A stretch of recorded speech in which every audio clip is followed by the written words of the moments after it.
أبناءهم ويستحيي نساءهم إنه كان من المفسدين صدق اللہ العظیم۔ سورہ قصص جو ہے اس کے 88 آیات ہیں، یعنی 88 آیات ہیں اور 9 رکوع ہیں، اور یہ بھی مکی سورہ ہے۔ ترجمہ شروع کرتے ہیں۔ طاسین میم، یہ کتاب مبین کی آیات ہیں۔ ہم موسیٰ علیہ السلام اور فرعون کا کچھ حال ٹھیک ٹھیک تمہیں سناتے ہیں، ایسے لوگوں کے فائدے کے لیے جو ایمان لائیں۔ یعنی یہ واقعہ اس بات کی دلیل ہے قرآن پاک کا نزول کہ آپ اللہ کے پیغمبر ہیں، کیونکہ وہی الہی کے بغیر صدیوں قبل کے واقعات بالکل اس طریقے سے بیان کر دینا جس طرح وہ پیش آئے ناممکن ہے۔ تاہم اس کے باوجود اس سے فائدہ اہل ایمان ہی کو ہوگا، کیونکہ وہی آپ صلی اللہ علیہ وسلم کی باتوں کی تصدیق کریں گے۔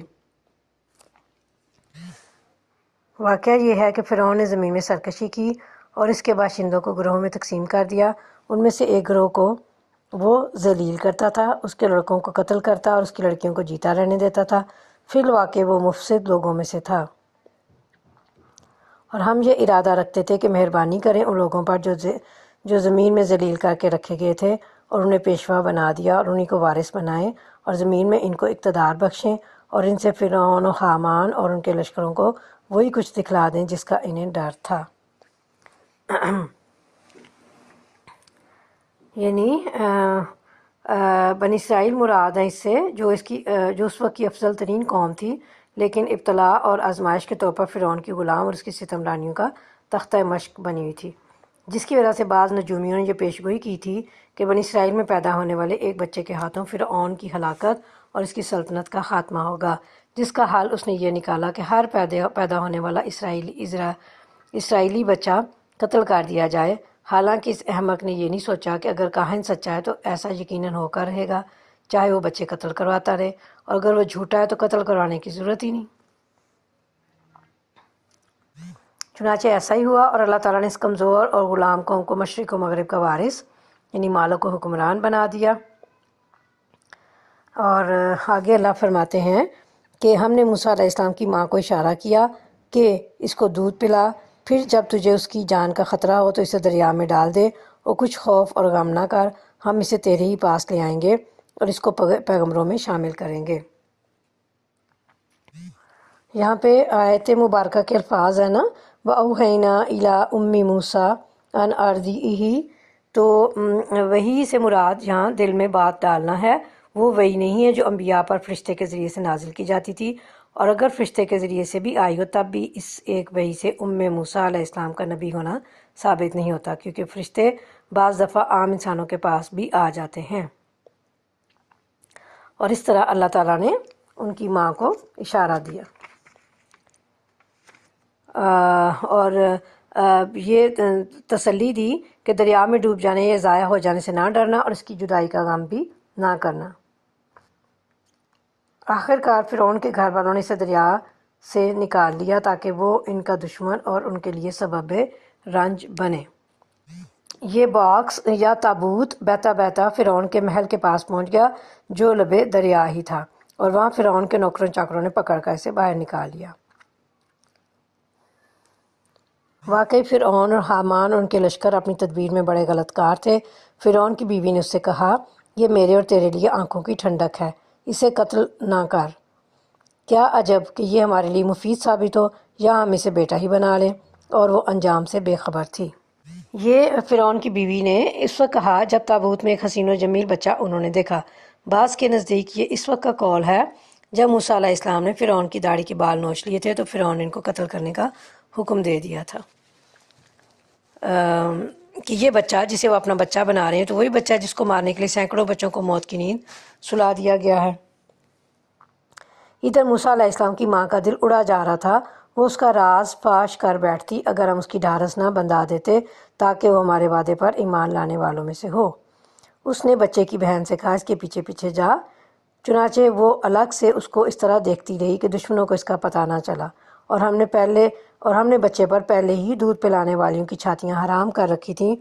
یہ حالت دیکھ کر اس لڑکی نے ان سے کہا، میں تمہیں ایسے گھر کا پتہ بتاؤں جس کے لوگ اس کی پرورش کا ذمہ لیں اور خیر خواہی کے ساتھ اسے رکھیں۔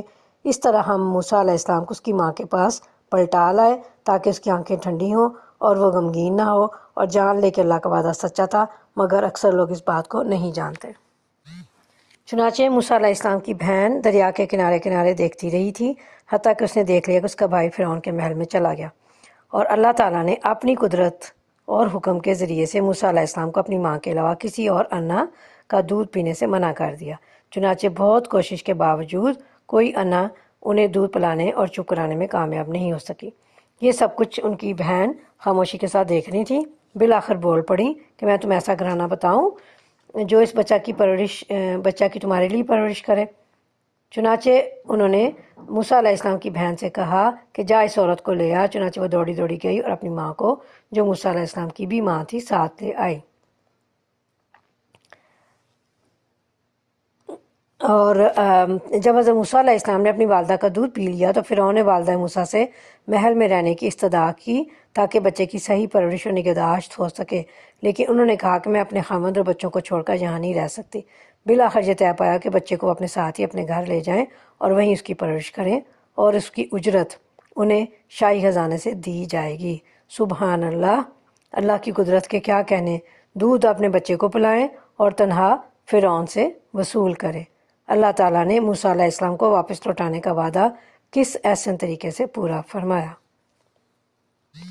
یعنی بہت سے کام ایسے ہوتے ہیں کہ ان کے انجام کی حقیقت سے اکثر لوگ بے علم ہوتے ہیں، لیکن اللہ کو اس کے حسن انجام کا علم ہوتا ہے۔ اسی لیے اللہ نے فرمایا، ہو سکتا ہے جس چیز کو تم برا سمجھو اس میں تمہارے لیے خیر ہو، اور جس چیز کو تم پسند کرو اس میں تمہارے لیے شر کا پہلو ہو۔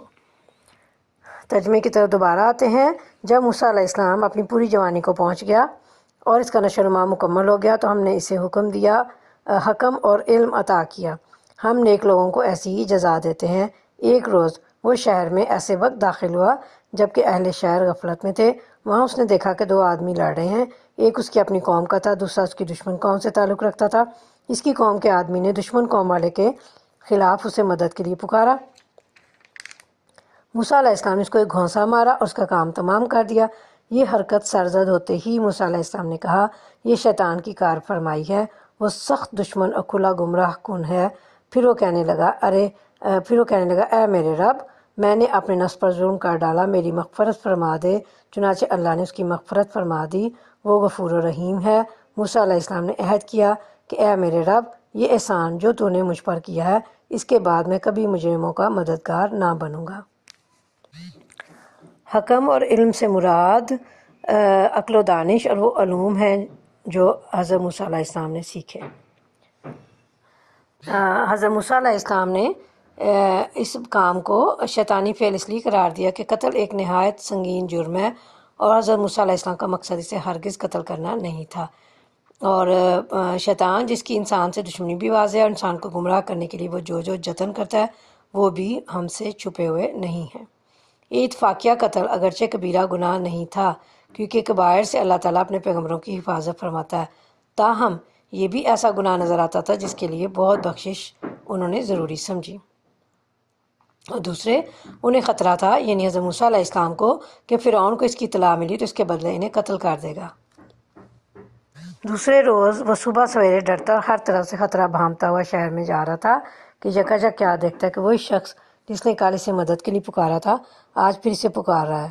موسیٰ علیہ السلام نے کہا، تو بڑا ہی بہکا ہوا آدمی ہے۔ پھر جب موسیٰ علیہ السلام نے ارادہ کیا کہ دشمن قوم کے آدمی پر حملہ کرے تو وہ پکار اٹھا، اے موسیٰ، کیا آج تو مجھے اسی طرح قتل کرنے لگا جس طرح کل ایک شخص کو قتل کر چکا ہے؟ تو اس ملک میں جبار بن کر رہنا چاہتا ہے، اصلاح کرنا نہیں چاہتا۔ اس کے بعد ایک آدمی شہر کے پرلے سرے سے دوڑتا ہوا آیا اور بولا، موسیٰ، سرداروں میں تیرے قتل کے مشورے ہو رہے ہیں، یہاں سے نکل جا، میں تیرا خیر خواہ ہوں۔ یہ خبر سنتے ہی موسیٰ ڈرتا اور سہمتا ہوا نکل کھڑا ہوا اور اس نے دعا کی کہ اے میرے رب، مجھے ظالموں سے بچا۔ یہ آدمی کون تھا جس نے موسیٰ علیہ السلام کو اطلاع دی؟ بعض مفسرین کے نزدیک یہ فرعون کی قوم سے تھا جو در پردہ حضرت موسیٰ علیہ السلام کا خیر خواہ تھا، اور ظاہر ہے سرداروں کے مشورے کی خبر ایسے ہی آدمی کے ذریعے آنا قرینے کے آس ہے۔ بعض کے نزدیک یہ موسیٰ علیہ السلام کا قریبی رشتہ دار اور اسرائیلی تھا۔ جب موسیٰ علیہ السلام کے علم میں یہ بات آئی کہ ان کے قتل کے مشورے ہو رہے ہیں تو وہ وہاں سے نکل کھڑے ہوئے تاکہ فرعون کی گرفت میں نہ آ سکیں۔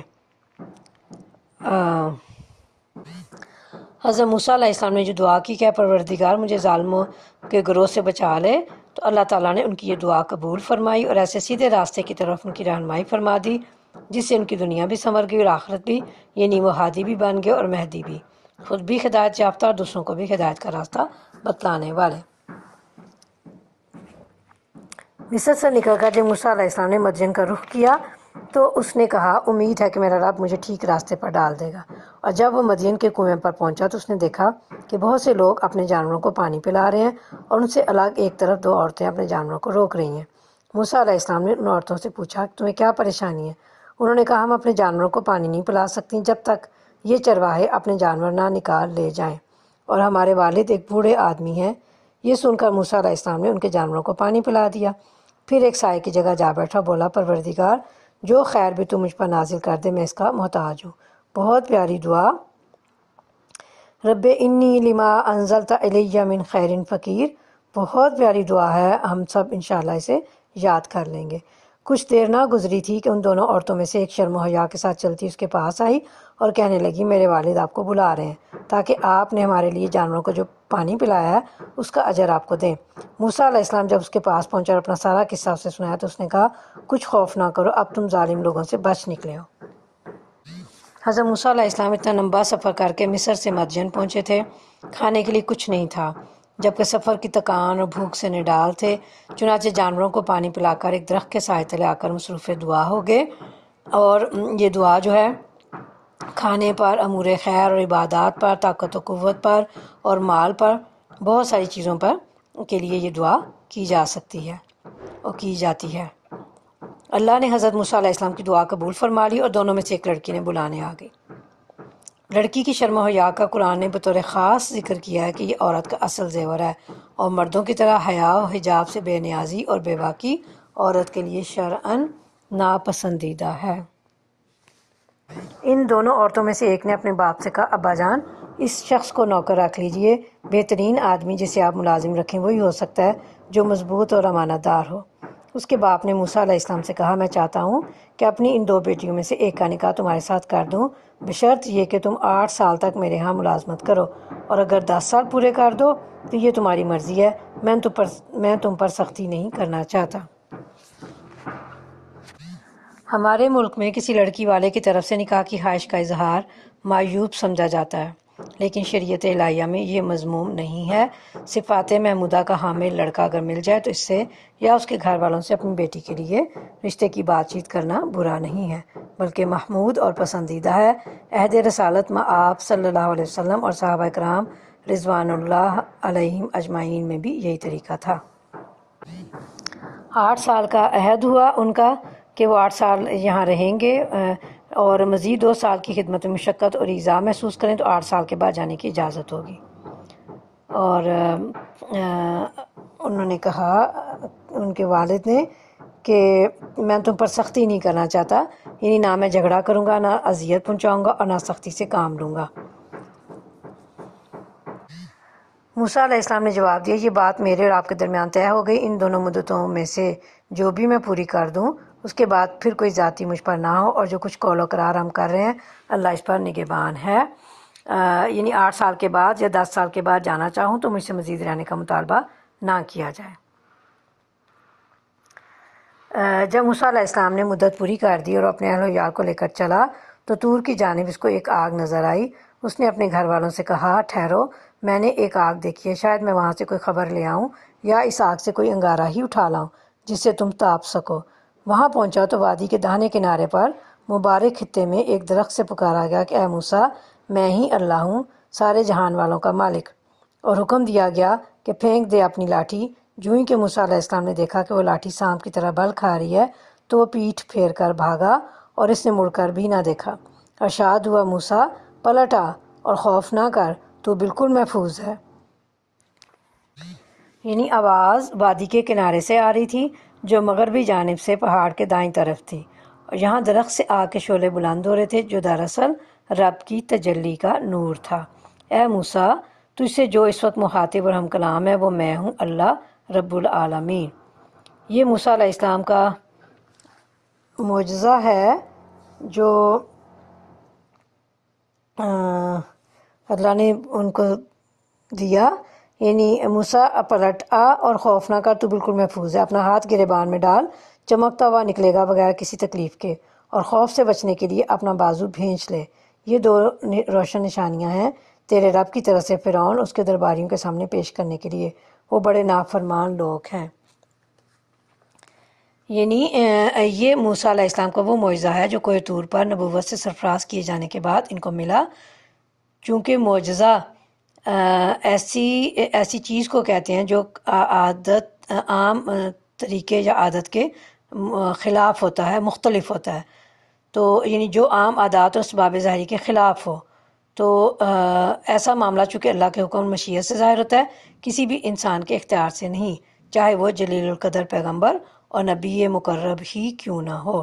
اس لیے جب موسیٰ علیہ السلام کے اپنے ہاتھ کی لاٹھی زمین پر پھینکنے سے حرکت کرتی اور دوڑتی پھنکارتی سانپ بن گئی تو حضرت موسیٰ علیہ السلام بھی ڈر گئے، اور اللہ نے بتایا اور تسلی دی تو حضرت موسیٰ علیہ السلام کا خوف دور ہوا، اور یہ واضح ہوا کہ اللہ تعالیٰ نے ان کی صداقت کے لیے بطور دلیل یہ معجزہ انہیں عطا فرمایا ہے۔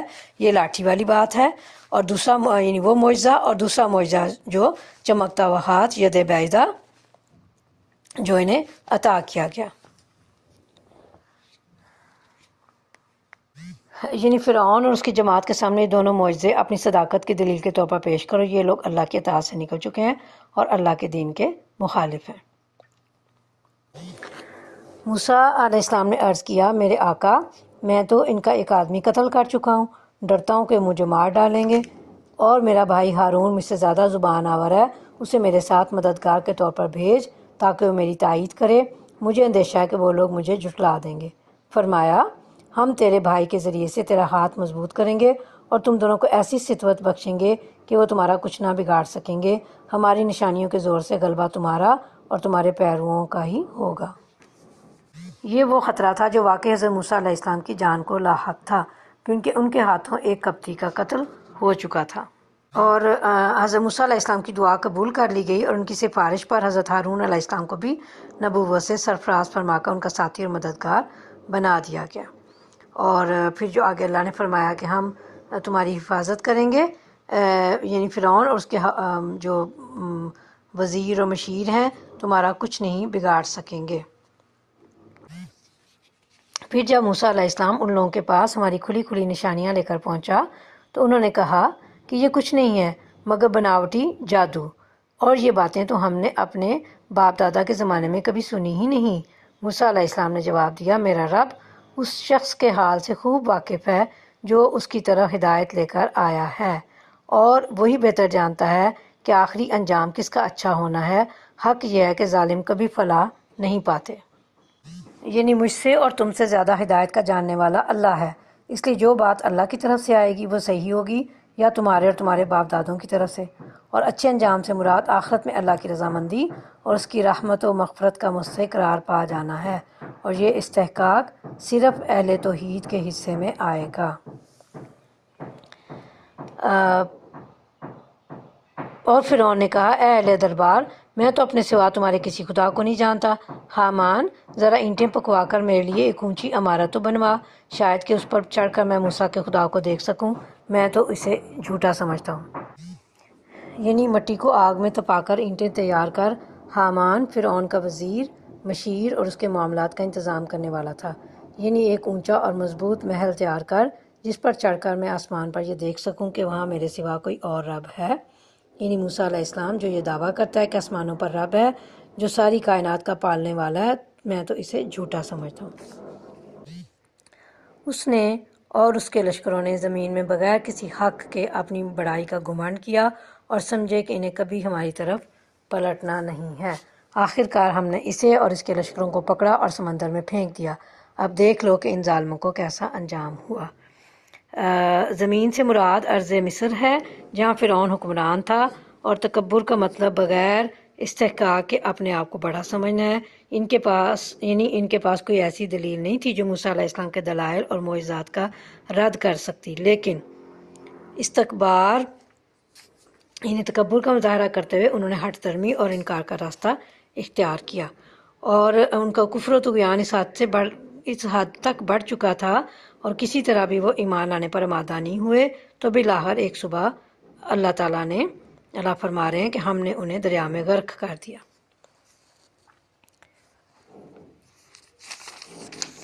ہم نے انہیں جہنم کی طرف دعوت دینے والے پیش رو بنا دیا اور قیامت کے روز وہ کہیں سے کوئی مدد نہ پا سکیں گے۔ ہم نے اس دنیا میں ان کے پیچھے لعنت لگا دی اور قیامت کے روز وہ بڑی قباحت میں مبتلا ہوں گے۔ یعنی دنیا میں بھی ذلت و رسوائی ان کا مقدر بنی اور آخرت میں بھی وہ بدحال ہوں گے، یعنی چہرے سیاہ اور آنکھیں نیل گوں، جیسا کہ جہنمیوں کے تذکرے میں آتا ہے۔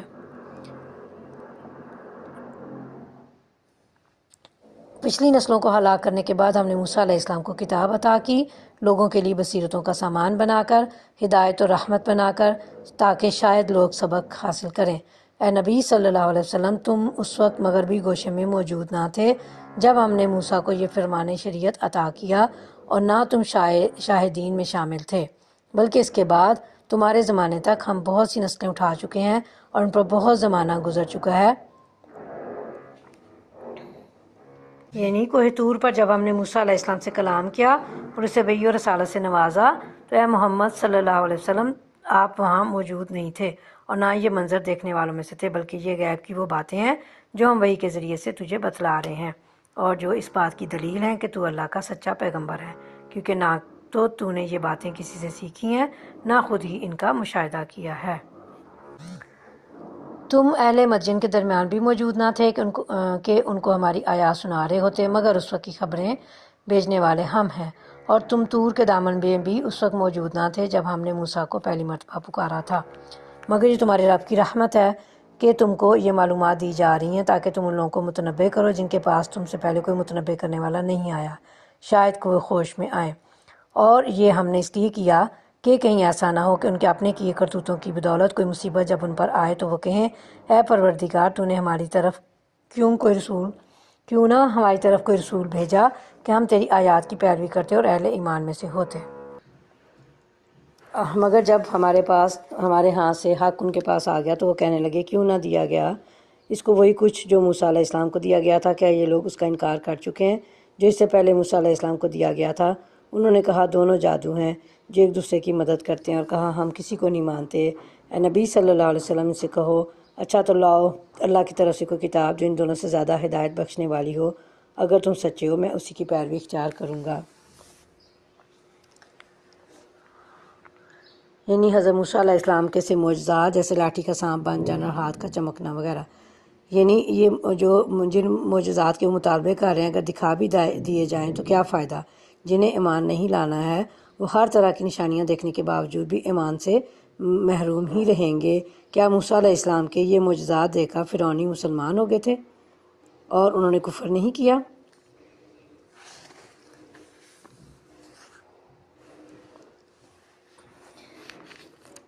اب اگر وہ تمہارا یہ مطالبہ پورا نہیں کرتے تو سمجھ لو کہ دراصل یہ اپنی خواہشات کے پیرو ہیں، اور اس شخص سے بڑھ کر کون گمراہ ہوگا جو خدائی ہدایت کے بغیر بس اپنی خواہشات کی پیروی کرے۔ اللہ ایسے ظالموں کو ہرگز ہدایت نہیں بخشتا، اور نصیحت کی بات پے در پہ ہم انہیں پہنچا چکے ہیں تاکہ وہ غفلت سے بیدار ہوں۔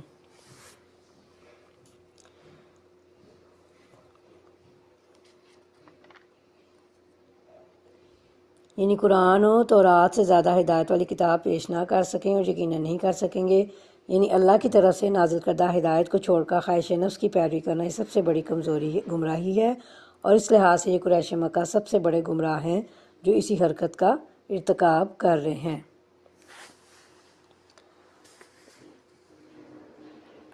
جن لوگوں کو اس سے پہلے کتاب ہم نے دی تھی وہ اس قرآن پر ایمان لاتے ہیں، اور جب یہ ان کو سنایا جاتا ہے تو وہ کہتے ہیں کہ ہم اس پر ایمان لائے، یہ واقعی حق ہے ہمارے رب کی طرف سے، ہم تو پہلے ہی سے مسلم ہیں۔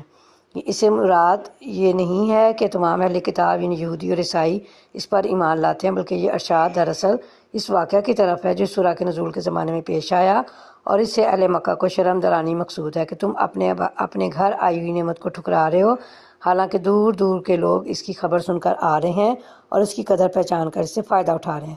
وہ واقعہ جس کی طرف یہ اشارہ ہے یہ تھا کہ خبش سے 20 کے قریب عیسائی رسول اللہ صلی اللہ علیہ وسلم کے پاس آئے اور قرآن آپ صلی اللہ علیہ وسلم سے سن کر ایمان لے آئے۔ یہ وہ لوگ ہیں جنہیں ان کا اجر 2 بار دیا جائے گا، یعنی ایک اجر پچھلی کتابوں پر ایمان لانے کا اور دوسرا اجر قرآن پر ایمان لانے کا۔ اس ثابت قدمی کے بدلے جو انہوں نے دکھائی وہ برائی کو بھلائی سے دفع کرتے ہیں اور جو کچھ رزق ہم نے انہیں دیا ہے اس میں سے خرچ کرتے ہیں۔ اور جب انہوں نے بیہودہ بات سنی تو یہ کہہ کر اسے کنارہ کش ہو گئے کہ ہمارے اعمال ہمارے لیے اور تمہارے اعمال تمہارے لیے، تم کو سلام ہے، ہم جاہلوں کا سا طریقہ اختیار نہیں کرنا چاہتے۔ جب یہ لوگ ایمان لے آئے تو ابو جہل نے ان کو گالیاں دی، اسی بات کا یہاں پہ ذکر ہو رہا ہے۔ اور اے نبی صلی اللہ علیہ وسلم، تم جسے چاہو اسے ہدایت نہیں دے سکتے مگر اللہ جسے چاہتا ہے ہدایت دیتا ہے، اور وہ ان لوگوں کو خوب جانتا ہے جو ہدایت قبول کرنے والے ہیں۔ وہ کہتے ہیں اگر ہم تمہارے ساتھ اس ہدایت کی پیروی اختیار کر لیں تو اپنی زمین سے اچک لیے جائیں گے۔ یہ وہ بات ہے جو کفار قریش اسلام قبول نہ کرنے کے لیے عذر کے طور پر پیش کرتے تھے۔ ان کا مطلب یہ تھا کہ آج تو ہم تمام مشرکین عرب کے مذہبی پیشوا بنے ہوئے ہیں، لیکن اگر ہم محمد صلی اللہ علیہ وسلم کی بات مان لیں تو سارا عرب ہمارا دشمن ہو جائے گا۔ اور کیا یہ واقعہ نہیں ہے کہ ہم نے ایک پرامن حرم کو ان کے لیے جائے قیام بنا دیا جس کی طرف ہر طرح کے ثمرات کھنچے چلے آتے ہیں ہماری طرف سے رزق کے طور پر، مگر ان میں سے اکثر لوگ جانتے نہیں ہیں۔ اور کتنی ایسی بستیاں ہم تباہ کر چکے ہیں جن کے لوگ اپنی معیشت پر اترا گئے تھے، سو دیکھ لو وہ ان کے مسکن پڑے ہوئے ہیں جن میں ان کے بعد کم ہی کوئی بسا ہے، آخرکار ہم ہی وارث ہو کر رہے۔ یہ اللہ تعالیٰ کی طرف سے ان کے عذر کا پہلا جواب ہے۔ اس کا مطلب یہ ہے کہ یہ حرم جس کے امن و امان اور جس کی مرکزیت کی بدولت آج تم اس قابل ہوئے ہو کہ دنیا بھر کا مال تجارت اس وادی غیر ذی زرع میں کھنچا چلا آ رہا ہے، یعنی ایسی وادی جو بالکل بنجر اور بیابان تھی، کیا اس کو یہ امن اور یہ مرکزیت کا مقام تمہاری کسی تدبیر نے دیا ہے؟ اور آگے پھر ان کے دوسرے عذر کا جواب ہے کہ اس کا مطلب یہ ہے کہ جس مال و دولت اور خوشحالی پر اتراتے ہو اور جس کے کھو جانے کے خطرے سے باطل پر جمنا اور حق سے منہ موڑنا چاہتے ہو، یہی چیز کبھی عاد اور سمود اور دوسری قوموں کو بھی حاصل تھی، پھر کیا یہ چیز ان کو تباہی سے بچا سکی؟ اور تیرا رب بستیوں کو ہلاک کرنے والا نہ تھا جب تک ان کے مرکز میں ایک رسول نہ بھیج دیتا جو ان کو ہماری آیات سناتا، اور ہم بستیوں کو ہلاک کرنے والے نہ تھے جب تک ان کے رہنے والے ظالم نہ ہو جاتے۔ اس سے مراد یہ ہے، یہ ان کے عذر کا تیسرا جواب ہے کہ پہلے جو قومیں تباہ ہوئیں ان کے لوگ ظالم ہو چکے تھے، مگر خدا نے ان کو تباہ کرنے سے پہلے اپنے رسول بھیج کر انہیں متنبع کیا، اور جب ان کی تنبیہ پر بھی وہ اپنی کج روی سے باز نہ آئے تو انہیں ہلاک کر دیا۔ یہی معاملہ اب تمہیں درپیش ہے۔ تم لوگوں کو جو کچھ بھی دیا گیا ہے وہ محض دنیا کی زندگی کا سامان اور اس کی زینت ہے، اور جو کچھ اللہ کے پاس ہے وہ اس سے بہتر اور باقی تر ہے۔ کیا تم لوگ عقل سے کام نہیں لیتے؟ بھلا وہ شخص جس سے ہم نے اچھا وعدہ کیا ہو اور وہ اسے پانے والا ہو، کبھی اس شخص کی طرح ہو سکتا ہے جسے ہم نے صرف حیات دنیا کا سر و سامان دے دیا ہو اور پھر وہ قیامت کے روز سزا کے لیے پیش کیا جانے والا ہو؟ یعنی کیا اس حقیقت سے بھی تم بے خبر ہو کہ دنیا اور اس کی رونقیں عارضی بھی ہیں اور حقیر بھی، جبکہ اللہ تعالیٰ نے اہل ایمان کے لیے اپنے پاس جو نعمتیں، آسائشیں اور سہولتیں تیار کر رکھی ہیں وہ دائمی بھی ہیں اور عظیم بھی۔ حدیث میں ہے، اللہ کی قسم دنیا آخرت کے مقابلے میں ایسی ہے جیسے تم میں سے کوئی شخص اپنی انگلی سمندر میں ڈبو کر نکال لے، دیکھے کہ سمندر کے مقابلے میں انگلی میں کتنا پانی ہوگا۔ صحیح مسلم کی یہ حدیث مبارکہ ہے۔ یہی سزا اور عذاب کا مستحق ہوگا، مطلب ہے کہ اہل ایمان وعدہ الہی کے مطابق نعمتوں سے بہراور اور نافرمان عذاب سے دوچار۔ کیا یہ دونوں برابر ہو سکتے ہیں؟ اور بھول نہ جائیں یہ لوگ اس دن کو جب کہ وہ ان کو پکارے گا اور پوچھے گا، کہاں ہیں میرے وہ شریک جن کا تم گمان رکھتے تھے؟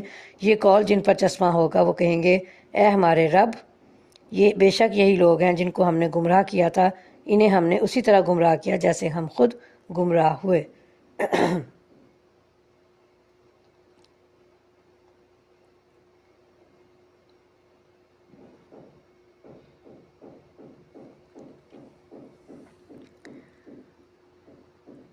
یہ ان جاہل عوام کی طرف اشارہ ہے جن کو داعیان کفر و ضلال نے اور شیاطین نے گمراہ کیا تھا، یعنی ہم تو تھے ہی گمراہ لیکن ان کو بھی اپنے ساتھ گمراہ کیے رکھا۔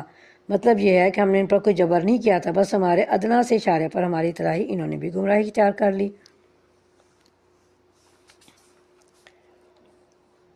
ہم آپ کے سامنے برات کا اظہار کرتے ہیں، یہ ہماری تو بندگی نہیں کرتے تھے۔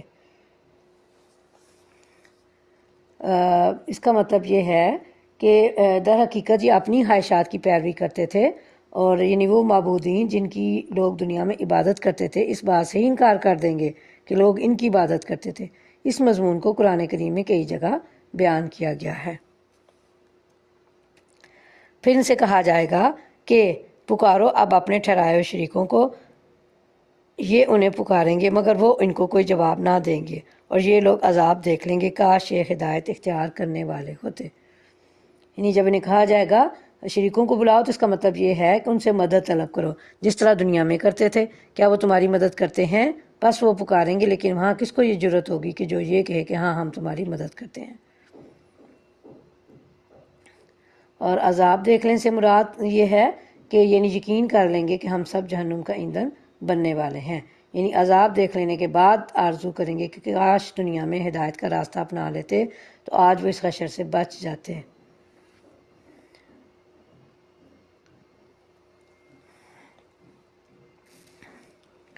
اور فراموش نہ کریں یہ لوگ وہ دن جب کہ وہ ان کو پکارے گا اور پوچھے گا کہ رسول بھیجے گئے تھے، جو رسول بھیجے گئے تھے انہیں تم نے کیا جواب دیا تھا؟ اس وقت کوئی جواب ان کو نہ سوجے گا اور نہ یہ آپس میں ایک دوسرے سے پوچھ ہی سکیں گے۔ البتہ جس نے آج توبہ کر لی اور ایمان لے آیا اور نیک عمل کیے، وہی یہ توقع کر سکتا ہے کہ وہاں فلاح پانے والوں میں سے ہوگا۔ تیرا رب پیدا کرتا ہے جو کچھ چاہتا ہے، وہ خود ہی اپنے کام کے لیے جسے چاہتا ہے منتخب کر لیتا ہے۔ یہ انتخاب ان لوگوں کے کرنے کا کام نہیں ہے۔ اللہ پاک ہے اور بہت بالا تر ہے اس شرک سے جو یہ لوگ کرتے ہیں۔ تیرا رب جانتا ہے جو کچھ یہ دلوں میں چھپائے ہوئے ہیں اور جو کچھ یہ ظاہر کرتے ہیں۔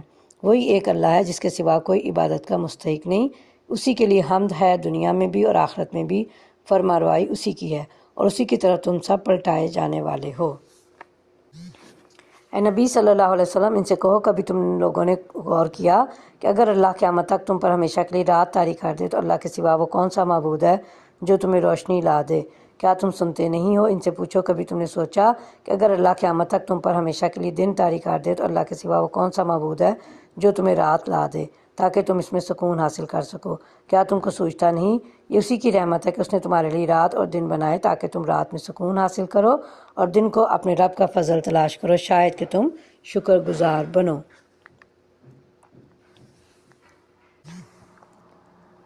رات اور دن دونوں اللہ کی بہت بڑی نعمتیں ہیں۔ رات کو تاریک بنایا تاکہ سب لوگ آرام کر سکیں، اس اندھیرے کی وجہ سے ہر مخلوق سونے اور آرام کرنے پر مجبور ہے، اور ورنہ اگر آرام کرنے اور سونے کے اپنے اپنے اوقات ہوتے تو کوئی بھی مکمل طریقے سے سونے کا موقع نہ پاتا، جبکہ معاشی تگودو اور کاروبار جہاں کے لیے نیند کا پورا کرنا نہایت ضروری ہے، اس کے بغیر توانائی بحال نہیں ہوتی۔ اور یہاں پہ اللہ فرما رہے ہیں کہ اللہ تعالیٰ نے اپنی ان نعمتوں کے حوالے سے اپنی توحید کا اثبات فرمایا ہے کہ بتاؤ اگر اللہ تعالیٰ دن اور رات کا یہ نظام ختم کر کے ہمیشہ کے لیے تم پر رات ہی مسلط کر دے تو کیا اللہ کے سوا کوئی اور معبود ایسا ہے جو تمہیں دن کی روشنی عطا کر دے؟ یا اگر وہ ہمیشہ کے لیے دن ہی رکھے تو کیا کوئی تمہیں رات کی تاریکی سے بہراور کر سکتا ہے جس میں تم آرام کر سکو؟ نہیں، یقیناً نہیں۔ یہ صرف اللہ کی کمال مہربانی ہے کہ اس نے دن اور رات کا ایسا نظام قائم کر دیا کہ رات آتی ہے تو دن کی روشنی ختم ہو جاتی ہے اور تمام مخلوق آرام کر لیتی ہے، اور رات جاتی ہے تو دن کی روشنی سے کائنات کی ہر چیز نمایاں اور واضح تر ہو جاتی ہے، اور انسان کسب و محنت کے ذریعے سے اللہ کا فضل و روزی تلاش کرتا ہے۔ یاد رکھیں یہ لوگ جس دن وہ دن جب کہ وہ انہیں پکارے گا، پھر پوچھے گا کہاں ہیں میرے وہ شریک جن کا تم گمان رکھتے تھے، اور ہم ہر امت میں سے گواہ نکال لائیں گے، پھر کہیں گے کہ لاؤ اب اپنی دلیل۔ اس وقت انہیں معلوم ہو جائے گا کہ حق اللہ کی طرف ہے، اور گم ہو جائیں گے ان کے وہ سارے جھوٹ جو انہوں نے گھڑ رکھے تھے۔ یعنی دنیا میں میرے پیغمبروں کی دعوت و توحید کے باوجود تم جو میرے شریک ٹھہراتے تھے اور میرے ساتھ ان کی بھی عبادت کرتے تھے اس کی دلیل پیش کرو، لیکن وہ حیران اور ساکت کھڑے ہوں گے اور کوئی جواب اور دلیل انہیں نہیں سوجے گی، یعنی ان کے کام نہیں آئے گا کچھ بھی، وہ سب کچھ نہیں آئے گا ان کے کام جو انہوں نے جھوٹ گھڑ رکھے تھے۔ یہ ایک واقعہ ہے قارون موسیٰ علیہ السلام کی قوم کا ایک شخص تھا، پھر وہ اپنی قوم کے خلاف سرکش ہو گیا اور ہم نے اس کو اتنے خزانے دے رکھے تھے کہ ان کی کنجیاں طاقتور آدمیوں کی ایک جماعت مشکل سے اٹھا سکتی تھی۔ ایک دفعہ جب اس کی قوم کے لوگوں نے اسے کہا پھول نہ جا، اللہ پھولنے والوں کو پسند نہیں کرتا، جو مال اللہ نے تجھے دیا ہے اس سے آخرت کا گھر بنانے کی فکر کر اور دنیا میں سے بھی اپنا حصہ فراموش نہ کر، احسان کر جس طرح اللہ نے تیرے ساتھ احسان کیا ہے، اور زمین میں فساد برپا کرنے کی کوشش نہ کر، اللہ مفسدوں کو پسند نہیں کرتا۔ تو اس نے کہا یہ سب کچھ تو مجھے اس علم کی بنا پر دیا گیا ہے جو مجھ کو حاصل ہے، کیا اس کو یہ علم نہ تھا کہ اللہ اس سے پہلے بہت سے ایسے لوگوں کو ہلاک کر چکا ہے جو اس سے زیادہ قوت و جمعیت رکھتے تھے؟ مجرموں سے تو ان کے گناہ نہیں پوچھے جاتے۔ یعنی تکبر اور غرور کرنے والوں کو یا بخل کرنے والوں کو اللہ تعالیٰ پسند نہیں کرتا، اور اپنے مال کو ایسی جگہوں اور راہوں پر خرچ کر جہاں اللہ تعالیٰ پسند فرماتا ہے، اس سے تیری آخرت سنورے گی اور وہاں اس کا تجھے اجر و ثواب بھی ملے گا۔ اور اللہ نے تجھے مال دے کر تجھ پر احسان کیا، تو مخلوق پر خرچ کر کے ان پر احسان کر، یعنی تیرا مقصد زمین میں فساد پھیلانا نہ ہو۔ ان نصیحتوں کے جواب میں اس نے یہ کہا کہ مجھے کسب و تجارت کا جو فن آتا ہے، یہ دولت تو اس کا نتیجہ اور ثمر ہے، اللہ کے فضل و کرم سے اس کا کیا تعلق ہے؟ دوسرے معنی یہ کیے گئے ہیں کہ اللہ نے مجھے یہ مال دیا ہے تو اس نے اپنے علم کی وجہ سے دیا ہے کہ میں اس کا مستحق ہوں، اور میرے لیے اس نے یہ پسند کیا ہے۔ کچھ مفسرین کہتے ہیں کہ قارون کو کیمیا یعنی سونا بنانے کا علم آتا تھا، یہاں یہی مراد ہے، اسی کیمیا گری سے اس نے اتنی دولت کمائی تھی۔ تو اللہ یہاں پہ فرما رہے ہیں کہ قوت اور مال کی فراوانی یہ فضیلت کا باعث نہیں، اگر ایسا ہوتا تو پچھلی قومیں تباہ و برباد نہ ہوتیں۔ اس لیے قارون کا اپنی دولت پر گھمنڈ کرنے اور اسے باعث فضیلت سمجھنے کا کوئی جواز نہیں، یعنی جب گناہ اتنی زیادہ تعداد میں ہوں کہ ان کی وجہ سے وہ مستحق عذاب قرار دے دیے گئے ہوں تو پھر ان سے باز پرس نہیں ہوتی، بلکہ اچانک ان کو پکڑ لیا جاتا ہے۔ ایک روز وہ اپنی قوم کے سامنے پورے ٹھاٹھ میں نکلا۔ جو لوگ حیات دنیا کے طالب تھے وہ اسے دیکھا کہنے لگے کاش ہمیں بھی وہی کچھ ملتا جو قارون کو دیا گیا ہے، یہ تو بڑا نصیبے والا ہے۔ مگر جو لوگ علم رکھنے والے تھے وہ کہنے لگے افسوس تمہارے حال پر، اللہ کا ثواب بہتر ہے اس شخص کے لیے جو ایمان لائے اور نیک عمل کرے، اور یہ دولت نہیں ملتی مگر صبر کرنے والوں کو۔ یعنی لوگ اس کے دولت سے متاثر ہوئے کچھ، لیکن کچھ لوگ وہ تھے اس سے مراد جن کے پاس دین کا علم تھا اور دنیا اور اس کے مظاہر کی اصل حقیقت سے باخبر تھے۔ انہوں نے کہا کہ یہ کیا ہے؟ کچھ بھی نہیں، اللہ نے اہل ایمان اور اعمال صالح بجا لانے والوں کے لیے جو اجر و ثواب رکھا ہے وہ اس سے کہیں زیادہ بہتر ہے۔ جیسے حدیث قدسی میں ہے کہ اللہ تعالیٰ فرماتا ہے میں نے اپنے نیک بندوں کے لیے ایسی ایسی چیزیں تیار کر رکھی ہیں جنہیں کسی آنکھ نے نہیں دیکھا، کسی کان نے نہیں سنا، اور کسی کے وہم و گمان میں ان کا گزر ہو اور نہ ہی کسی کے وہم و گمان میں ان کا گزر ہوا۔ آخرکار ہم نے اسے اور اس کے گھر کو زمین میں دھنسا دیا، پھر کوئی اس کے حامیوں کا گروہ نہ تھا جو اللہ کے مقابلے میں اس کی مدد کو آتا، اور نہ وہ خود اپنی مدد آپ کر سکا۔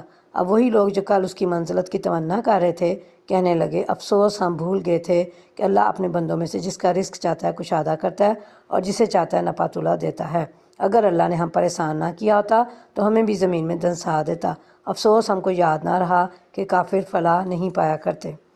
وہ آخرت کا گھر یعنی اس سے مراد جنت ہے جو حقیقی فلاح کا مقام ہے، وہ آخرت کا گھر تو ہم ان لوگوں کے لیے مخصوص کر دیں گے جو زمین میں اپنی بڑھائی نہیں چاہتے اور نہ فساد کرنا چاہتے ہیں، اور انجام کی بھلائی متقین ہی کے لیے ہے۔ جو کوئی بھلائی لے کر آئے گا اس کے لیے اس سے بہتر بھلائی ہے، اور جو برائی لے کر آئے تو برائیاں کرنے والوں کو ویسا ہی بدلہ ملے گا جیسے وہ عمل کرتے تھے۔ اے نبی صلی اللہ علیہ وسلم یقین جانو کہ جس نے یہ قرآن تم پر فرض کیا ہے وہ تمہیں یعنی اس قرآن وہ تمہیں ایک بہترین انجام کو پہنچانے والا ہے، یعنی اس قرآن کو خلق خدا تک پہنچانے اور اس کی تعلیم دینے اور اس کی ہدایت کے مطابق دنیا کی اصلاح کرنے کی ذمہ داری آپ صلی اللہ علیہ وسلم پر ڈالی گئی ہے۔ ان لوگوں سے کہہ دو کہ میرا رب خوب جانتا ہے کہ ہدایت لے کر کون آیا ہے اور کھلی گمراہی میں کون مبتلا ہے۔ تم اس بات کے ہرگز امیدوار نہ تھے کہ تم پر کتاب نازل کی جائے گی، یہ تو محض تمہارے رب کی مہربانی سے تم پر نازل ہوئی ہے، بس تم کافروں کے مددگار نہ بنو۔ یعنی اس قرآن پاک کی تلاوت اس کی تبلیغ و دعوت آپ پر فرض ہے، اور یعنی آپ جہاں پہ پیدا ہوئے ہیں مکہ، جہاں سے آپ نکلنے پر مجبور کر دیے گئے تھے، حضرت ابن عباس سے صحیح بخاری میں اس کی یہی تفسیر نقل ہوئی ہے کہ چنانچہ ہجرت کے 8 سال بعد اللہ کا یہ وعدہ پورا ہو گیا اور آپ 8 ہجری میں فاتحانہ طور پر مکے میں دوبارہ داخل ہوئے، دوبارہ مکہ میں تشریف لے گئے۔ یہ مشرکین کے ثواب میں ہے جو نبی صلی اللہ علیہ وسلم کو ان کے آبائی اور روایتی مذہب سے انحراف کی بنا پر گمراہ سمجھتے تھے۔ فرمایا، میرا رب خوب جانتا ہے کہ گمراہ میں ہوں جو اللہ کی طرف سے ہدایت لے کر آئی ہوں، یا تم ہو جو اللہ کی طرف سے آئی ہدایت کو قبول نہیں کر رہے ہو۔ اور یہ رب کی مہربانی ہے کہ اللہ نے تم پر یہ نازل کیا ہے قرآن پاک، بس تم کافروں کے مددگار نہ بنو۔ یعنی یہ مشرکین کے جواب میں ہے جو یعنی نبوت سے قبل آپ کے وہم و گمان میں بھی نہیں تھا کہ آپ کو رسالت کے لیے چنا جائے گا اور آپ پر کتاب الہی کا نزول ہوگا۔ اور اب اس نعمت اور فضل الہی کا شکر آپ اس طرح ادا کریں کہ کافروں کی مدد اور ہم نوائی نہ کریں۔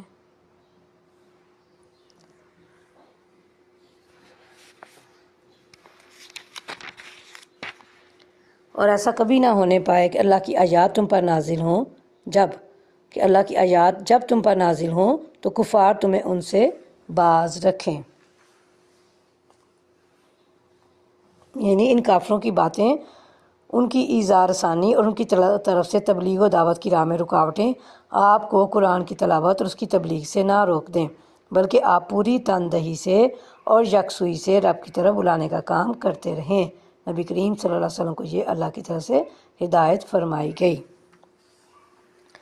اپنے رب کی طرف دعوت دو اور ہرگز مشرکوں میں شامل نہ ہو، اور اللہ کے ساتھ کسی دوسرے معبود کو نہ پکارو۔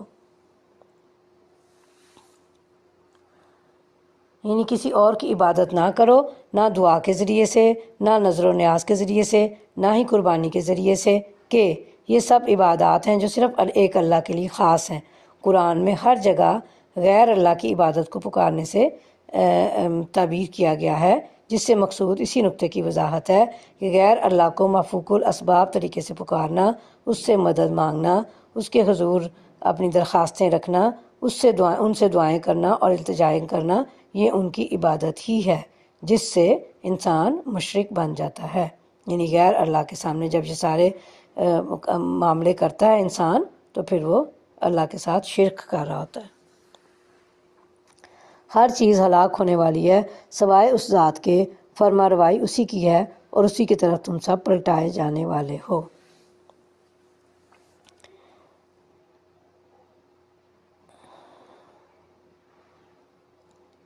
یعنی اس سے مراد ہے اللہ رب العالمین کی ذات، یعنی اللہ کے سوا ہر چیز ہلاک اور فنا ہو جانے والی ہے، اور اسی کا فیصلہ ہے جو وہ چاہے نافذ ہوتا ہے، اور اسی کا حکم ہے جس کا وہ ارادہ کرے تو وہ حکم انسانوں پر چلتا ہے۔ یعنی فرما روائی، حکمرانی اسی کی ہے اور اسی کی طرف تم سب پلٹائے جانے والے ہو۔ یعنی ہم سب نے پلٹ کر لوٹ کر اس رب کے پاس ہی جانا ہے۔ کیوں؟ تاکہ وہ نیکوں کو ان کی نیکیوں کی جزا عطا فرمائے اور برے لوگوں کو ان کی برائیوں کی سزا دے۔ پارہ نمبر 20 ہمارا چل رہا ہے، سورہ عنکبوت آج شروع کریں گے انشاءاللہ۔ آیت نمبر 41 کے فقرے مثل الذین اتخذوا من دون اللہ اولیاء کمثل العنکبوت سے ماخوذ ہے۔ مطلب یہ ہے کہ یہ وہ سورہ ہے جس میں لفظ عنکبوت آیا ہے۔ آیات 56 سے 60 تک، 56 سے 60 تک سے صاف پتہ چل رہا ہے کہ یہ سورہ ہجرت حبشہ سے کچھ پہلے نازل ہوئی تھی، اور اس کا موضوع اور مضامین دیکھتے ہیں۔ سورت کو پڑھتے محسوس ہوتا ہے کہ اس کے نزول کا زمانہ مکہ معظمہ میں مسلمانوں پر بڑے مصائب اور شدائد کا زمانہ تھا، یعنی بہت مصیبتیں اور مصیبتوں میں بھی شدتیں تھیں آ گئی ہوئیں، جس طرح سے مسلمانوں کو ستایا جا رہا تھا۔ کفار کی طرف سے اسلام کی مخالفت پورے زور و شور سے ہو رہی تھی اور ایمان لانے والوں پر سخت ظلم و ستم توڑے جا رہے تھے۔ ان حالات میں اللہ تعالیٰ نے یہ سورہ ایک طرف صادق الایمان، یعنی ایمان میں جو پکے سچے لوگ تھے، ان میں عزم و ہمت پیدا کی اور استقامت پیدا کی، دوسری طرف جو کمزور ایمان کے لوگ تھے ان کو شرم دلانے کے لیے نازل فرمائی، اور اس کے ساتھ ساتھ کفار مکہ کو بھی سخت ڈانٹا گیا کہ اپنے حق میں اس انجام کو دعوت نہ دیں جو حق کی دشمنی کا طریقہ اختیار کرنے والے ہر زمانے میں دیکھتے رہے ہیں۔ اس سلسلے میں ان سوالات کا جواب بھی دیا گیا جو بعض نوجوانوں کو اس وقت پیش آ رہے تھے۔ مثلا ان کے والدین ان پر زور ڈالتے تھے کہ تم محمد صلی اللہ علیہ وسلم کا ساتھ چھوڑ دو اور ہمارے دین پر قائم رہو۔ جس قرآن پر تم ایمان لائے ہو اس میں بھی تو یہ لکھا ہے کہ ماں باپ کا حق سب سے زیادہ ہے، تو ہم جو کچھ کہتے ہیں اسے مانو ورنہ تم خود اپنے ایمان کے خلاف کام کرو گے۔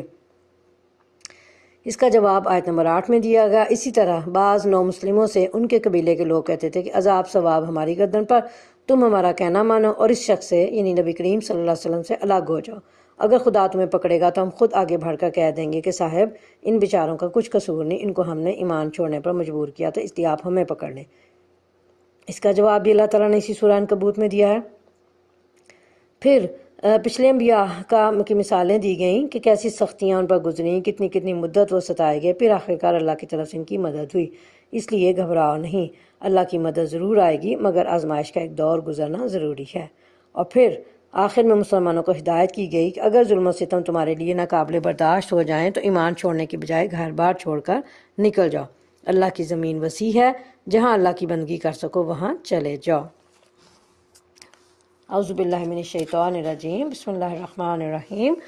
سورہ عنکبوت شروع کرتے ہیں۔ یہ بھی مکی سورہ ہے اور آیات اس کی 69 یعنی 69 ہیں اور رکوع اس کے 7 ہیں۔ الف لام میم احسب الناس ان یترکوا ان یقولوا آمنا وهم لا یفتنون وَلَقَدْ فَتَنَّا الَّذِينَ مِن قَبْلِهِمْ فَلَيَعْلَمَنَّ اللَّهُ الَّذِينَ صَدَقُوا وَلَيَعْلَمَنَّ الْكَاذِبِينَ أَمْ حَسِبَ الَّذِينَ يَعْمَلُونَ السَّيِّئَاتِ أَن يَسْبِقُونَا سَاءَ مَا يَحْكُمُونَ صدق اللہ العظیم۔ ترجمہ شروع کرتے ہیں۔ الف لام میم، کیا لوگوں نے یہ سمجھ رکھا ہے کہ وہ بس اتنا کہنے پر چھوڑ دیے جائیں گے کہ ہم ایمان لائے اور ان کو آزمایا نہ جائے گا؟ یہ پارہ نمبر 20 ہی چل رہا ہے نا ہمارا انشاءاللہ، تو سورہ عنکبوت کی جو آیات ہیں وہ ہم دیکھتے ہیں کہ کہاں تک یہ ہمارا پارہ جو ہے چلے گا۔ یہ ہمارا پارہ نمبر 20 انشاءاللہ تعالیٰ العزیز سورہ عنکبوت کی آیت نمبر 44 یعنی 44 تک چلے گا انشاءاللہ، اور پھر وہاں پہ اسے ہم مکمل کر لیں گے۔ اچھا جی، الف لام میم، یہ پھر وہی حروف مقطعات آئے، یعنی ان کافروں کی باتیں، ان کی ایذا رسانی اور ان کی طرف سے تبلیغ و دعوت کی راہ میں رکاوٹیں آپ کو قرآن کی تلاوت اس کی تبلیغ سے نہ روکیں، بلکہ آپ پوری تندہی اور یکسوئی سے رب کی طرف بلانے کا کام کرتے رہیں۔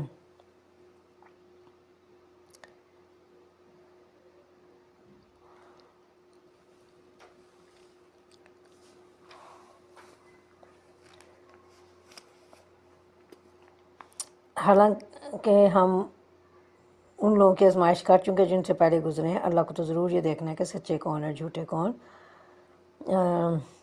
اور کیا وہ لوگ جو بری حرکتیں کر رہے ہیں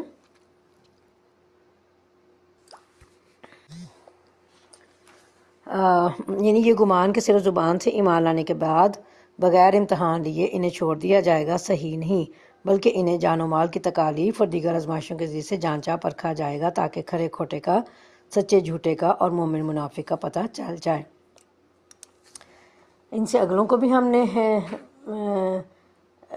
جو ہے وہ جانچا اور ان کی آزمائش بھی کی جو ان سے پہلے تھے، تو یہ یعنی سنت الہیہ ہے، اللہ رب العالمین کا طریقہ مبارک ہے جو بہت پہلے سے چلا آ رہا ہے، اس لیے وہ اس امت کے مومنوں کی بھی آزمائش کرے گا جس طرح پہلی امتوں کی آزمائش کی گئی۔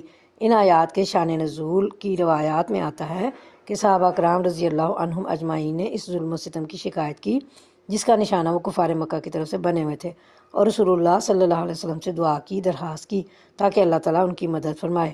آپ صلی اللہ علیہ وسلم نے فرمایا کہ یہ تشدد و ایذا تو اہل ایمان کی تاریخ کا حصہ ہے۔ تم سے پہلے مومنوں کا یہ حال کیا گیا کہ انہیں ایک گڑھا کھود کر اس میں کھڑا کر دیا گیا اور پھر ان کے سروں پر آرا چلا دیا گیا، جس سے ان کے جسم دو حصوں میں تقسیم ہو گئے، اسی طرح لوہے کی کنگیاں ان کے گوشت پر ہڈیوں تک پھیری گئیں، لیکن یہ ایذائیں انہیں دین حق سے پھیرنے میں کامیاب نہیں ہوئیں۔ صحیح بخاری کی یہ حدیث مبارکہ ہے۔ اللہ کو تو ضرور دیکھنا ہے نا، کہ سچے کون ہیں اور جھوٹے کون، اور کیا وہ لوگ جو بری حرکتیں کر رہے ہیں سمجھے بیٹھے ہیں کہ ہم سے بازی لے جائیں گے۔ بڑا غلط حکم ہے جو وہ لگا رہے ہیں۔ تو انداز کلام سے صاف ظاہر ہے کہ ان لوگوں سے مراد وہ ظالم ہیں جو ایمان لانے والوں پر ستم توڑ رہے تھے اور اسلام کی دعوت کو ذکر پہنچانے کے لیے برے سے برے ہتھ کنڈے استعمال کر رہے تھے، اور یہ کہ ان کا خیال تھا کہ وہ اللہ کی گرفت میں نہیں آ سکیں گے۔ تو جو کوئی اللہ سے ملنے کی توقع رکھتا ہو اسے معلوم ہونا چاہیے کہ اللہ کا مقرر کیا ہوا وقت آنے ہی والا ہے، اور اللہ سب کچھ سنتا اور جانتا ہے۔ جو شخص بھی مجاہدہ کرے گا اپنے ہی بھلے کے لیے کرے گا۔ اللہ یقیناً دنیا والوں سے بے نیاز ہے۔ یعنی اللہ کے بارے میں کسی جھوٹا غلط قسم کا ظن یا خیال رکھنا جس میں یہ وہ لوگ مبتلا تھے، جبکہ وہ ہر چیز پر قادر ہے اور ہر بات سے باخبر بھی، پھر اس کی نافرمانی کر کے اس کی پکڑ سے اور اس کے عذاب سے بچنا کیوں کر ممکن ہے۔ اور اللہ جو ہے وہ دنیا جہان سے بے نیاز ہے، دنیا والوں سے بے نیاز ہے۔ تو اس سے مراد یہ ہے کہ یعنی جسے آخرت پر یقین ہے اور اجر و ثواب کی امید پر اعمال صالح کرتا ہے، اللہ تعالیٰ اس کی امیدیں ضرور بھر لائے گا۔ اور ویسے تو یہی کہ جو نیک عمل کرے گا اس کا فائدہ اسی کو ہوگا، ورنہ اللہ تعالیٰ تو بندوں کے فعال سے بے نیاز ہے۔ اگر سارے کے سارے متقی بن جائیں تو اس سے اس کی سلطنت میں قوت و اضافہ نہیں ہوگا، اور سب نافرمان ہو جائیں تو اس سے اس کی بادشاہی میں کمی نہیں ہوگی۔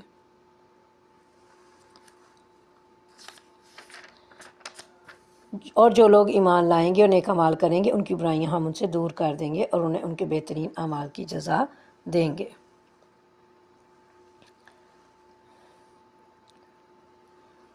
یعنی اس کے باوجود کہ اللہ تمام مخلوق سے بے نیاز ہے، وہ محض اپنے فضل و کرم سے اہل ایمان کو ان کے عملوں کی بہترین جزا عطا فرمائے گا اور ایک ایک نیکی پر کئی کئی گنا اجر و ثواب دے گا۔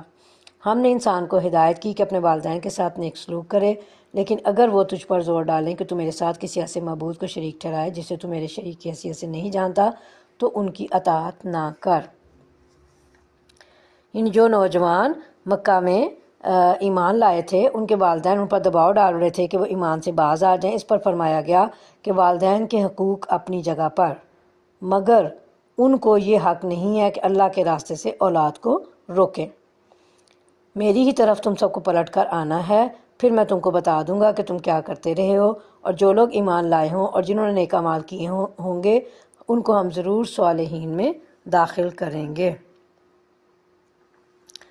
اور لوگوں میں سے کوئی ایسا ہے جو کہتا ہے کہ ہم ایمان لائے اللہ پر، مگر جب وہ اللہ کے معاملے میں ستایا گیا تو اس نے لوگوں کی ڈالی آزمائش کو اللہ کے عذاب کی طرح سمجھ لیا۔ اس میں اہل نفاق یا کمزور ایمان والوں کا حال بیان کیا گیا ہے کہ ایمان کی وجہ سے انہیں ایذا پہنچتی ہے تو عذاب الہی کی طرف ان کے لیے ناقابل برداشت ہوتی ہے، نتیجتاً وہ ایمان سے پھر جاتے اور دین عوام کو اختیار کر لیتے ہیں۔ اب اگر تیرے رب کی طرف سے فتح نصرت آ گئی تو یہ شخص کہے گا کہ ہم تو تمہارے ساتھ تھے۔ کیا دنیا والوں کے دلوں کا حال اللہ کو بخوبی معلوم نہیں ہے؟ اور اللہ کو تو ضرور یہ دیکھنا ہے کہ ایمان لانے والے کون ہیں اور منافق کون۔ یعنی کیا اللہ ان باتوں کو نہیں جانتا جو تمہارے دلوں میں ہیں اور تمہارے ضمیروں میں پوشیدہ ہیں؟ گو تم زبان سے مسلمانوں کا ساتھی ہونا ظاہر کرتے ہو، یعنی اس کا مطلب یہ ہوا کہ اللہ تعالیٰ خوشی اور تکلیف دے کر آزمائے گا تاکہ منافق اور مومن کی تمیز ہو جائے۔ جو دونوں حالتوں میں اللہ کی اطاعت کرے گا وہ مومن ہے، اور جو صرف خوشی اور راحت میں اطاعت کرے گا تو اس کے معنی یہ ہیں کہ وہ صرف اپنے نفس کا مطیع ہے، اللہ کا نہیں۔ یہ کافر لوگ ایمان لانے والوں سے کہتے ہیں کہ تم ہمارے طریقے کی پیروی کرو اور تمہاری خطاؤں کو ہم اپنے اوپر لے لیں گے، حالانکہ ان کی خطاؤں میں سے کچھ بھی وہ اپنے اوپر لینے والے نہیں ہیں۔ وہ قطعاً جھوٹ کہتے ہیں، ہاں ضرور وہ اپنے بوجھ بھی اٹھائیں گے اور دوسرے بوجھوں کے ساتھ دوسرے بہت سے بوجھ بھی، اور قیامت کے روز یقیناً ان سے ان کی افترا پردازیوں کی باز پرس ہوگی جو وہ کرتے رہے ہیں۔ یعنی ایک بوجھ تو خود گمراہ ہونے کا، دوسرے بوجھ دوسروں کو گمراہ کرنے یا گمراہی پر مجبور کرنے کے لیے۔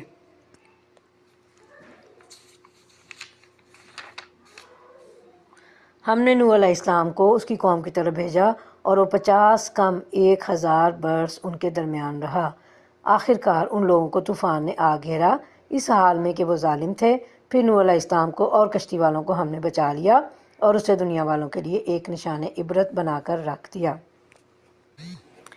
قرآن کے الفاظ سے معلوم ہوتا ہے کہ یہ ان کی دعوت و تبلیغ کی عمر ہے۔ حضرت نوح علیہ السلام کی 950 سال، ان کی پوری عمر کتنی تھی اس کی صراحت نہیں ہے، اور بعض کہتے ہیں کہ 40 سال نبوت سے قبل اور 60 سال طوفان کے بعد اس میں شامل کر لی جائیں۔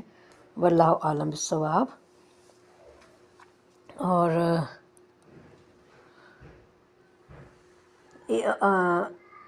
نشان عبرت سے مراد یہ ہے کہ یعنی اس کشتی کو یا قوم نوح علیہ السلام پر عذاب کے واقعہ کو اللہ تعالیٰ نے نشان عبرت بنا دیا۔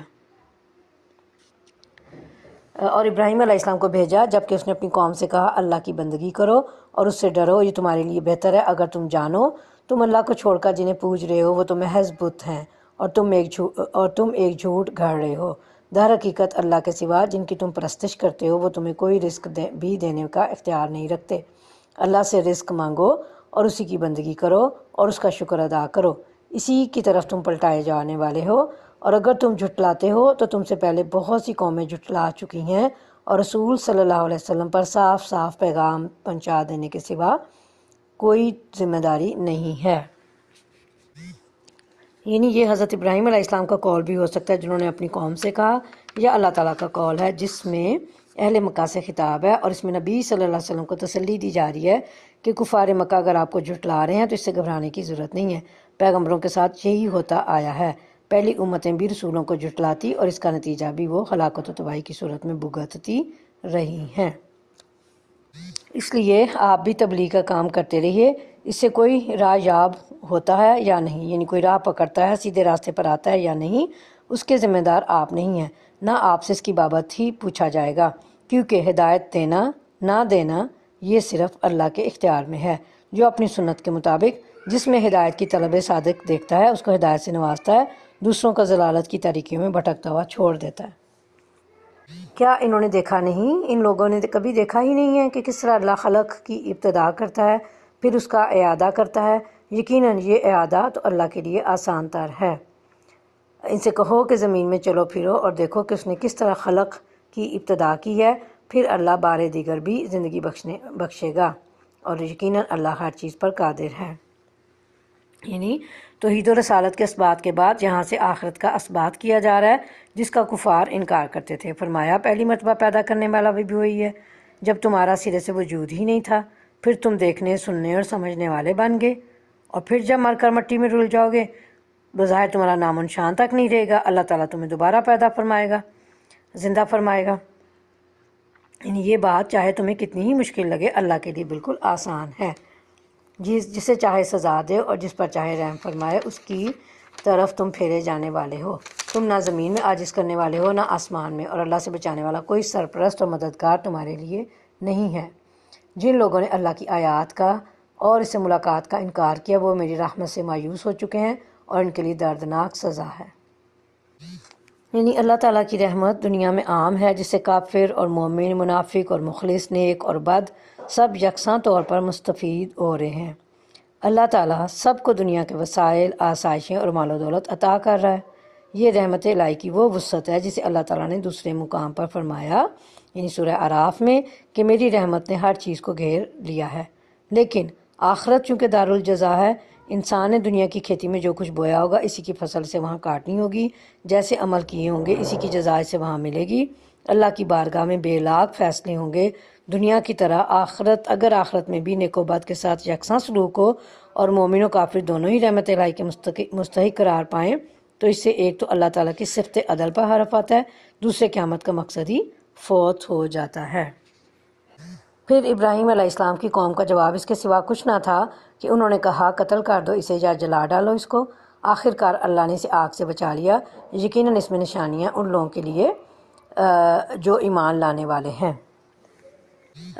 ان آیات سے قبل حضرت ابراہیم علیہ السلام کا قصہ ہی بیان ہو رہا تھا، اور اب پھر اسے دوبارہ شروع کر دیا گیا ہے کہ حضرت ابراہیم علیہ السلام پر جب وہ ظلم ہو رہا تھا اور اسے قتل کرنے کی یا انہیں قتل کرنے کی یا جلا ڈالنے کے کا حکم دیا گیا، تو انہوں نے آگ کا بہت بڑا الاؤ تیار کر کے حضرت ابراہیم علیہ السلام کو اس میں پھینک دیا تھا،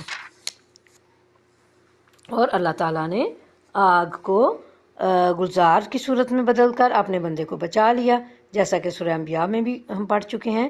یعنی یہ تمہارے قوی بت ہیں جو تمہاری اجتماعیت اور آپس کی دوستی کی بنیاد ہیں، اگر تم ان کی عبادت چھوڑ دو تو تمہاری قومیت اور دوستی کا شرازہ بکھر جائے گا۔